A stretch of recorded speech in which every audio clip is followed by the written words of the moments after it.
So playing in Virgil Middle School, not a lot of people know how it is now to play over there because they completely tore it down, and I think it's not even. I don't think you can play there publicly now. I think you have to rent it. But back then, it's not. It wasn't only the old Filipinos, the veteranos. It wasn't only them that was giving you a hard time. There was uprising cats, all over the place. Like I remember, there was Prince. He was a shooter. There was AI or Mariano, and he had some sick ass handles. Like he would give them old people some hard time. Like he would be breaking ankles. I remember there was Lorenzo. This fool had some major hops. Like, and this dude was already like way ahead of us. Like this dude was like I guess LeBron James. That's what we would call him back then. And I remember there was this cat Carlos Campos. This dude just had the knowledge, the overall knowledge, the basketball IQ of the game. So there was like a lot of people that I remember that they would give you a hard time playing ball because I mean everybody wanted to be better. Like it was at that point where it was I guess it was a race. It wasn't time for jokes. It was either you got it or you don't. And at that time, I didn't really have it. I wasn't. I didn't consider myself to be one of the best. I didn't even have that kind of self-esteem. All I know is I wanted to play the game. I would. I would sit out definitely. And I remember in the benches, everybody else was getting called up besides me. And I remember, it kind of hurt, but at the same time, I kind of just wanted to sit down and watch these fools play because I actually got. I had a thrill for watching them play because I would just take a little bit of what they do and incorporate it to my move.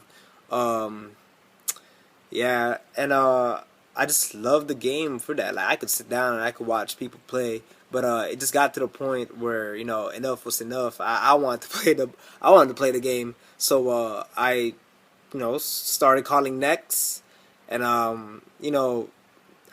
didn't win every game that I called, but I knew for sure back then that if I wanted to win, I had to pick up, good people. I needed to pick up the people that wanted to win and that could show me the way to victory. So that's what I started doing. But as soon as I got to Lake Street, because at Virgil we stopped playing ball over there because it was a fight, and it kind of got awkward, and nobody really wanted to play basketball over there anymore. So every young cat moved to Lake Street. This was at Beverly and Lake Street, and I remember there it was like a lot. It was a lot easier because nobody really knew how I played.